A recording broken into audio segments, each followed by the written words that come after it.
ஆண்டவராய் இயேசு கிறிஸ்துவின் நாமத்தினாலே இந்த நாளில் உங்களுக்கு வாழ்த்துக்களை தெரிவித்துக் கொள்கிறேன். எப்படி இருக்கீங்க? சந்தோஷமாக இருக்கீங்களா? இந்த நாளில் உங்களை சந்திக்கிறதுல மிகுந்த மகிழ்ச்சி அடைகிறேன்.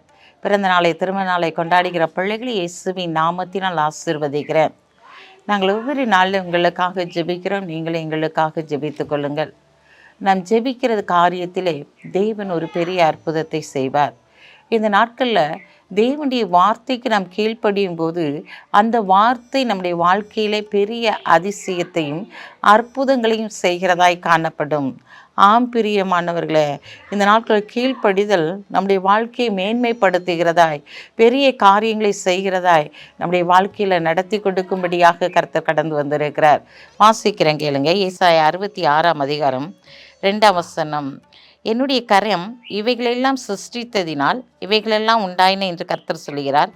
ஆனாலும் சிறுமைப்பட்டு ஆவியில் நொறுங்குண்டு என் வசனத்துக்கு நடுங்குகிறவனையே நான் நோக்கி பார்ப்பேன் என்று சொல்லி ஆண்டவர் சொல்லுகிறார். இன்றைக்கு ஆண்டவர் உன்னை நோக்கி பார்க்க வேண்டுமானால் கர்த்தருடைய வார்த்தைக்கு நீ கீழ்ப்படிய வேண்டும். கர்த்தருடைய சத்தத்துக்கு கீழ்ப்படிய வேண்டும். கர்த்தருடைய வசனத்துக்கு நீங்கள் நடுங்குகிறவர்களாய் காணப்படும் போது அது ஒரு பெரிய ஆசீர்வாதத்தை உன்னுடைய வாழ்க்கையில கொண்டு வரும். ஏன்னா அவர் நோக்கி பார்க்கும்போது அந்த இடத்துல ஒரு பெரிய ஆசீர்வாதம் கடந்து வரும் இல்லையா? என்னுடைய வசனத்துக்கு நடுங்குகிறவனையே நான் நோக்கி பார்ப்பேன் சொல்லுகிறார். அப்போ அவருடைய வசனத்துக்கு நடுங்கிற உங்களை அவர் நோக்கி பார்க்கும்போது உங்களுடைய வாழ்க்கையில் இருக்கிற எல்லா தடைகளும் தகர்க்கப்பட்டதாக பெரிய பெரிய அதிசயங்களை அற்புதங்களை நீங்கள் காண்கிறவர்களாய் காணப்படுவீங்க.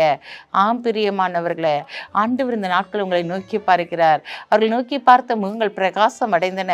அவர்கள் முகங்கள் வெட்கப்பட்டு போகவே இல்லை என்று சொல்லி நம்ம வேதத்திலே வாசிக்கிறோமே. இந்த நாளில் அவர் வசனத்துக்கு நடுங்கினபடியினாலே, கர்த்தருடைய வார்த்தைக்கு கீழ்ப்படிந்தபடியினாலே ஆபிரகாம் ஆசீர்வதிக்கப்பட்டான். ஆபிரகாமுடைய வாழ்க்கையில பார்க்கிறோம், அந்த கீழ்ப்படிதல் ஒரு பெரிய ஆசீர்வாதத்தை அவனுக்கு கொண்டு வந்தது. இந்த நாளில் ஆபிரகாம் விசுவாசத்தின் தகப்பன் என்று சொல்லி ஒரு பெயரை ஆண்டவரை நோக்கி இடுகிறதை பார்க்கிறோம். ஆம் பிரியமானவர்களே, ஆபிரகாமின் சந்ததியாக இருக்கிற நீங்களும் நானும் ஆண்டவருடைய வசனத்துக்கு நடுங்கிறவர்களாய் காணப்படும் போது, ஆண்டவருடைய சத்தத்துக்கு கீழ்ப்படியும் போது ஒரு பெரிய ஆசீர்வாதத்தை தேவனுடைய வாழ்க்கையில கொடுப்பார். தேவனுடைய வாழ்க்கையில் அதிசயத்தை செய்வார். தேவனுடைய வாழ்க்கையில் உங்களை மகிமைப்படுத்துவார். எந்த காரியங்களை நீங்கள் தோற்று போனீர்கள் என்று சொல்லுகிறீர்களோ அந்த காரியத்தில் நான் வெற்றியை கொடுப்பார். ஏன்னா அவர் உங்களை நோக்கி பார்க்கிறவராக இருக்கிறார். நீ வசனத்துக்கு நடுங்கும் போது, அந்த வசனத்தின்படி நீ நடக்கும்போது ஒரு பெரிய ஆசீர்வாதத்தை நீ பெற்றுக்கொள்ளுவாய். அப்படிப்பட்ட ஆசீர்வாதம் இந்த நாளில் உங்களுடைய குடும்பங்களிலே கடந்து வரத்தக்கதாக, இந்த நாளில் அவருடைய வசனத்துக்கு நடுங்குகிறவர்களாக, ஒவ்வொரு நாளும் கூட அந்த வசனத்தை படிக்கிறவர்களாக, அந்த வசனத்தின்படி நடக்கிறவர்களாக நீங்கள் காணப்படும் போது உங்கள் தொழிலிலே ஒரு பெரிய பெருக்கத்தை நீங்கள் பார்க்க முடியும். இந்த நாள் உங்களுடைய பிள்ளைகளுடைய படிப்பில் ஒரு பெரிய ஆசீர்வாதத்தை பார்க்க முடியும். வேலை ஸ்தலங்களிலே ஒரு மகிமையை நீங்கள் பார்க்க முடியும். இந்த நாளில் கர்த்தருடைய பிள்ளைகள் எந்த இடத்துல இருக்கிறார்களோ அந்த இடத்துல ஒரு பெரிய மகிமை இறங்கி வருவதை நீங்கள் பார்க்க முடியும். அப்படிப்பட்ட ஒரு ஆசீர்வாதத்தை தேவன் இந்த நாளில் உங்களுக்கு கொடுக்கும்படியாய் கடந்து வந்திருக்கிறார்.